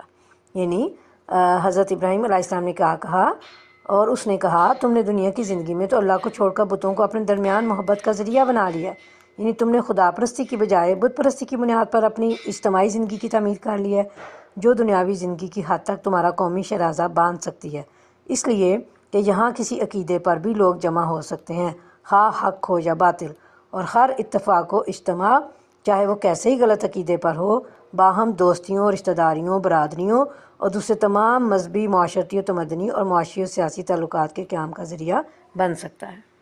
مگر قیامت کے روز تم ایک دوسرے کا انکار اور ایک دوسرے پر لعنت کرو گے، اور آگ تمہارا ٹھکانہ ہوگی اور کوئی تمہارا مددگار نہ ہوگا۔ اس وقت لوط علیہ السلام نے اس کو مانا اور ابراہیم علیہ السلام نے کہا میں اپنے رب کی طرف ہجرت کرتا ہوں، وہ زبردست ہے اور حکیم ہے، اور ہم نے اسے اسحاق علیہ السلام اور یعقوب علیہ السلام جیسی اولاد عنایت فرمائی اور اس کی نسل میں نبوت اور کتاب رکھ دی، اور اسے دنیا میں اس کا اجر عطا کیا اور آخرت میں وہ یقیناً صالحین میں سے ہوگا۔ حضرت اسحاق علیہ السلام سے حضرت یعقوب علیہ السلام پیدا ہوئے، جن سے بنی اسرائیل کی نسل چلی، اور انہی میں سارے انبیاء ہوئے اور کتابیں آئیں۔ آخرت میں حضرت محمد مصطفیٰ صلی اللہ علیہ وسلم حضرت ابراہیم علیہ السلام کے دوسرے بیٹے حضرت اسماعیل علیہ السلام کی نسل سے نبی ہوئے، اور آپ صلی اللہ علیہ وسلم پر قرآن نازل ہوا۔ اس اجر سے مراد رزق دنیا بھی ہے اور ذکر خیر بھی، یعنی دنیا میں ہر مذہب کے لوگ، عیسائی، یہودی وغیرہ، حتیٰ کہ مشرکین بھی حضرت ابراہیم علیہ السلام کی عزت و تکریم کرتے ہیں، اور مسلمان تو ہیں ہی ملت ابراہیمی کے پیروکار، ان کے ہاں وہ محترم کیوں نہ ہوں گے۔ یعنی آخرت میں بھی وہ بلند درجات کے حامل اور زمرہ صالحین میں ہوں گے۔ اور ہم نے لوط علیہ السلام کو بھیجا جبکہ اس نے اپنی قوم سے کہا تم تو وہ فحش کام کرتے ہو جو تم سے پہلے دنیا والوں میں سے کسی نے نہیں کیا، کیا تمہارا حال یہ ہے کہ مردوں کے پاس جاتے ہو، رہزنی کرتے ہو اور اپنی مجلسوں میں برے کام کرتے ہو؟ پھر کوئی جواب اس کی قوم کے پاس اس کے سوا نہ تھا کہ انہوں نے کہا لے آ اللہ کا عذاب اگر تو سچا ہے۔ لوط علیہ السلام نے کہا اے میرے رب، ان مفسدوں کے مقابلے میں میری مدد فرما۔ یعنی حضرت لوط علیہ السلام نے فرمایا کہ تمہاری شہوت پرستی اس انتہا کو پہنچ گئی ہے کہ اس کے لیے طبعی طریقے تمہارے لیے ناکافی ہو گئے ہیں اور غیر طبعی طریقہ تم نے اختیار کر لیا ہے۔ یعنی جنسی شہوت کی تسکین کے لیے طبعی طریقہ اللہ تعالیٰ نے بیویوں سے مباشرت کی صورت میں رکھا ہے، اسے چھوڑ کر اس کام کے لیے مردوں کو استعمال کرنا غیر فطری اور غیر طبعی طریقہ ہے۔ اور یہ کہ آنے جانے والے مسافروں، نوواردوں اور گزرنے والوں کو زبردستی پکڑ پکڑ کر تم ان سے بے حیائی کا کام کرتے ہو، جس سے لوگوں کے لیے راستوں سے گزرنا مشکل ہو گیا اور لوگ گھروں میں بیٹھے رہنے میں عافیت سمجھنے لگے۔ یعنی حضرت لوط علیہ السلام نے جب انہیں ان گناہ کے کاموں سے منع فرمایا تو اس کے جواب میں قوم نے کہا کہ جا لے اللہ کا عذاب اگر تو سچا ہے۔ تو حضرت لوط علیہ السلام نے جو ہے جب قوم کی اصلاح سے نا امید ہو گئے تو اللہ سے مدد کی انہوں نے دعا فرمائی، تو حضرت لوط کی دعا قبول فرما لی گئی اور اللہ تعالیٰ نے فرشتوں کو ہلاک کرنے کے لیے بھیج دیا۔ وہ فرشتے پہلے حضرت ابراہیم علیہ السلام کے پاس گئے اور انہیں اسحاق علیہ السلام اور یعقوب علیہ السلام کی خوشخبری دی اور ساتھ ہی بتایا کہ ہم لوط علیہ السلام کی بستی ہلاک کرنے آئے ہیں۔ اور جب ہمارے فرستادے ابراہیم علیہ السلام کے پاس بشارت لے کر پہنچے تو انہوں نے اس سے کہا ہم اس بستی کے لوگوں کو ہلاک کرنے والے ہیں، یعنی وہی بستی جو لوط علیہ السلام کے علاقے کی طرف اشارہ تھا۔ اس کے لوگ سخت ظالم ہو چکے ہیں۔ ابراہیم علیہ السلام نے کہا وہاں تو لوط موجود ہے۔ انہوں نے کہا ہم خوب جانتے ہیں کہ وہاں کون کون ہے، ہم اسے اور اس کی بیوی کے سوا اس کے باقی سب گھر والوں کو بچا لیں گے۔ اس کی بیوی پیچھے رہ جانے والوں میں سے تھی۔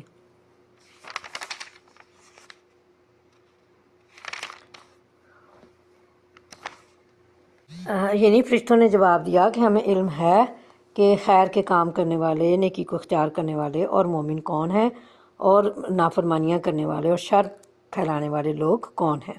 اور پھر انہوں نے ساتھ یہ بھی بتایا کہ پیچھے رہ جانے والوں میں سے جن کو عذاب کے ذریعے سے ہلاک کیا جانا ہے، ان میں ان کی بیوی بھی شامل ہیں، چونکہ وہ مومنہ نہیں تھی بلکہ اپنی قوم کی طرفدار تھی، اس لیے اسے بھی ہلاک کر دیا گیا۔ پھر جب ہمارے فرستادے لوط علیہ السلام کے پاس پہنچے تو ان کی آمد پر وہ سخت پریشان اور دل تنگ ہوا۔ انہوں نے کہا، نہ ڈرو اور نہ رنج کرو، ہم تمہیں اور تمہارے گھر والوں کو بچا لیں گے، سوائے تمہاری بیوی کے جو پیچھے رہ جانے والوں میں سے ہے۔ ہم اس بستی کے لوگوں پر آسمان سے عذاب نازل کرنے والے ہیں اس فسق کی بدولت جو یہ کرتے رہے ہیں، اور ہم نے اس بستی کی ایک کھلی نشانی چھوڑ دی ہے ان لوگوں کے لیے جو عقل سے کام لیتے ہیں۔ لوط علیہ السلام نے ان فرشتوں کو جو انسانی شکل میں آئے تھے انسان ہی سمجھا، ڈرے اپنی قوم کی عادت بد اور سرکشی کی وجہ سے کہ ان خوبصورت مہمانوں کی آمد کا علم اگر انہیں ہو گیا تو وہ ان سے زبردستی بے حیائی کا ارتکاب کریں گے، جس سے میری رسوائی ہوگی۔ تو فرشتوں نے حضرت لوط علیہ السلام کی اس پریشانی اور غم اور حزن کی کیفیت کو دیکھا تو انہیں تسلی دی اور کہا کہ آپ کوئی خوف اور حزن نہ کریں، ہم اللہ کی طرف سے بھیجے ہوئے فرشتے ہیں، ہمارا مقصد آپ کو اور آپ کے گھر والوں کو سوائے آپ کی بیوی کے نجات دلانا ہے۔ اور پھر یہ کہ کھلی نشانی سے مراد ہے جو بستی کی کھلی نشانی چھوڑ دی ان لوگوں کے لیے جو عقل سے کام لیتے ہیں، تو اس کھلی نشانی سے مراد ہے بحیرہ مردار، جسے بحر لوط بھی کہا جاتا ہے۔ قرآن مجید کے میں بہت سارے مقامات پر کفار مکہ کو خطاب کر کے فرمایا گیا ہے کہ اس ظالم قوم پر اس کے کرتوتوں کی بدولت جو عذاب آیا تھا، اس کی ایک نشانی آج بھی شاہراہ عام پر موجود ہے، جسے تم شام کی طرف اپنے تجارتی سفروں میں جاتے ہوئے شب و روز دیکھتے ہو۔ اور مدین کی طرف ہم نے ان کے بھائی شعیب علیہ السلام کو بھیجا، اس نے کہا، اے میری قوم کے لوگو، اللہ کی بندگی کرو اور روز آخر کے امیدوار رہو، اور زمین میں مفسد بن کر زیادتیاں نہ کرتے پھرو۔ مگر انہوں نے اسے جھٹلا دیا، آخر کار ایک سخت زلزلے نے انہیں آ لیا اور وہ اپنے گھروں میں پڑے کے پڑے رہ گئے۔ مدین یعنی اہل مدین کی طرف یا اس قبیلے کی طرف حضرت شعیب علیہ السلام کو نبی بنا کر بھیجا گیا، تو اللہ کی عبادت کے بعد انہیں آخرت کی یاد دہانی کروائی انہوں نے، یعنی حضرت شعیب علیہ السلام نے، کہ یا تو اس لیے کہ وہ آخرت کے منکر تھے وہ لوگ، یا اس لیے کہ وہ اسے فراموش کیے ہوئے تھے اور مصیبتوں میں مبتلا تھے، اور جو قوم آخرت کو فراموش کر دے وہ گناہوں میں دلیر ہوتی ہے، جیسے آج مسلمانوں کی اکثریت کا حال ہے۔ ناپ تول میں کمی اور لوگوں کو کم دینا یہ بیماری ان میں عام تھی، اور گناہوں کا ارتکاب کر کے یعنی گناہ کرنے میں بھی انہیں کوئی شرم یا لحاظ نہیں تھا، جس سے زمین جو ہے وہ فساد سے بھر گئی تھی۔ اور حضرت شعیب علیہ السلام کے بعض اور نصیحت کا ان پر کوئی اثر نہیں ہوا۔ بالآخر بادلوں کے سائے والے دن جبرائیل علیہ السلام کی ایک سخت چیخ سے زمین زلزلے سے لرز اٹھی، جس سے ان کے دل ان کی آنکھوں میں آ گئے اور ان کی موت واقع ہو گئی، اور وہ گھٹنوں کے بل بیٹھے کے بیٹھے رہ گئے۔ اور عاد و سمود کو ہم نے ہلاک کیا، تم وہ مقامات دیکھ چکے ہو جہاں وہ رہتے تھے، ان کے اعمال کو شیطان نے ان کے لیے خوشنما بنا دیا اور انہیں رائے راست سے برگشتہ کر دیا، حالانکہ وہ خوش گوش رکھتے تھے، اور قارون و فرعون اور حامان کو ہم نے ہلاک کیا۔ قوم عاد کی بستی بھی حضرموت یعنی یمن کے قریب، اور سمود کی بستی حجر جسے آج کل مدائن صالح کہتے ہیں، حجاز کے شمال میں ہے۔ ان علاقوں سے عربوں کے تجارتی قافلے آتے جاتے تھے، اس لیے یہ بستیاں ان کے لیے انجان نہیں بلکہ بالکل ظاہر تھیں، یعنی تھے وہ عقل مند اور ہوشیار، لیکن دین کے معاملے میں انہوں نے اپنی عقل و بصیرت سے کچھ کام نہیں لیا، اس لیے یہ عقل ان کے اور سمجھ ان کے کچھ کام نہ آئی۔ یعنی دلائل اور معجزات کا کوئی اثر ان پر نہیں ہوا، اور بدستور متکبر بنے رہے، یعنی تکبر کرتے رہے، اور ایمان و تقوی اختیار کرنے سے گریز کیا۔ اور آگے اللہ فرماتے ہیں کہ ہماری گرفت سے بچ کر نہیں جا سکے اور ہمارے عذاب کے شکنجے میں آ کر ہے۔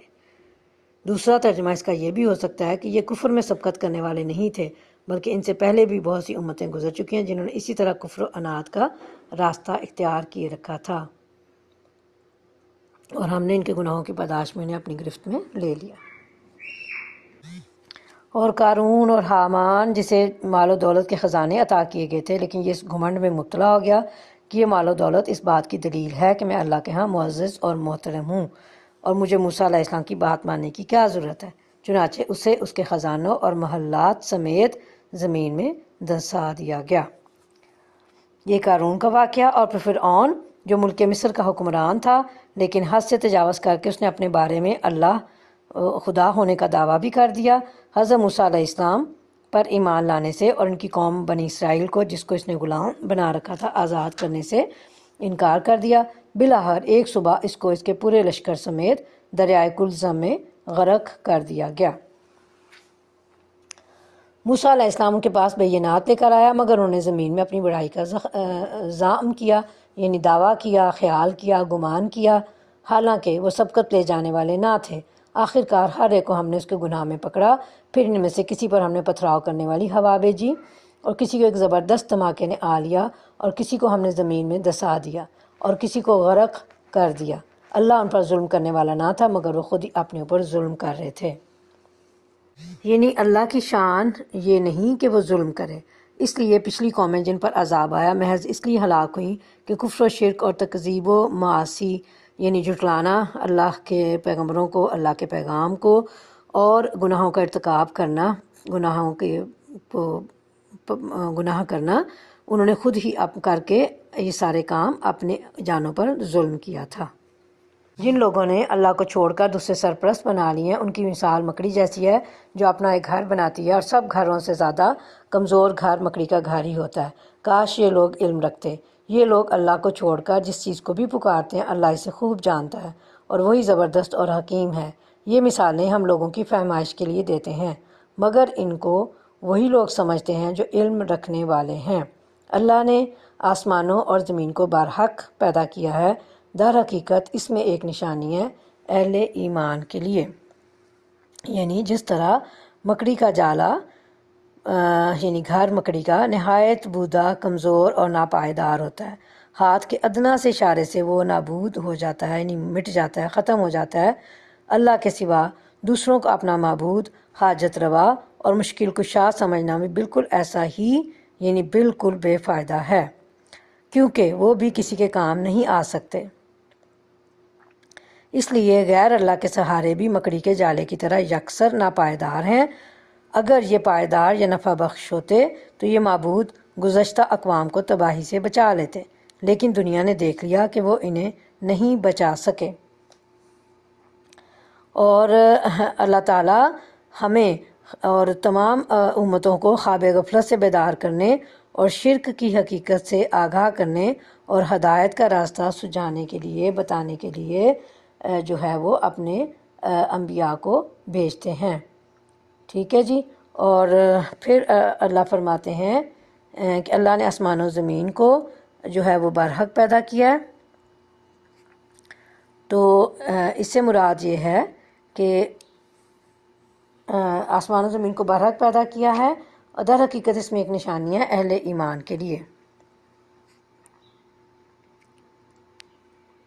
یعنی اللہ تعالیٰ نے آسمان و زمین کو بغیر کسی مقصد کے، بے مقصد یعنی اور عبث یعنی فضول نہیں بنایا ہے، یعنی اللہ کے وجود کی، اس کی قدرت، علم و حکمت کی، اور پھر اسی دلیل سے وہ اس نتیجے پر پہنچتے ہیں کہ کائنات میں اس کے سوا کوئی معبود نہیں ہے۔ یعنی اہل ایمان جو ہیں ان کے لیے نشانی یہی ہے اللہ کی قدرت کی، اللہ کے علم کی اور اللہ کی حکمت کی، کہ دنیا اللہ نے، کائنات اللہ نے جو ہے، آسمان اور زمین جو ہے وہ بے مقصد نہیں بنائے۔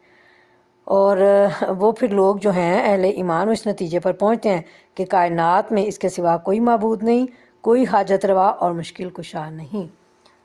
وما علینا الا البلاغ المبین۔ صدق اللہ العظیم۔ سبحانک اللہم و بحمدک، نشہد ان لا الہ الا انت، نستغفرک و نتوب الیک۔ ربنا تقبل منا انک انت السمیع العلیم وتب علینا انک انت التواب الرحیم۔ وصلی اللہ تعالی علی خیر خلقہ محمد و علی آلہ و اصحابہ اجمعین برحمتک یا ارحم الراحمین، آمین ثم آمین۔ الحمدللہ رب العالمین۔ ہمارا پارہ نمبر 20 آج جو ہے وہ مکمل ہو گیا، اور انشاءاللہ تعالیٰ العزیز ہم کل پارہ نمبر 21 شروع کریں گے، لیکن یہ ہماری سورہ عنکبوت جو ہے وہ ابھی ساتھ چلے گی انشاءاللہ۔ السلام علیکم۔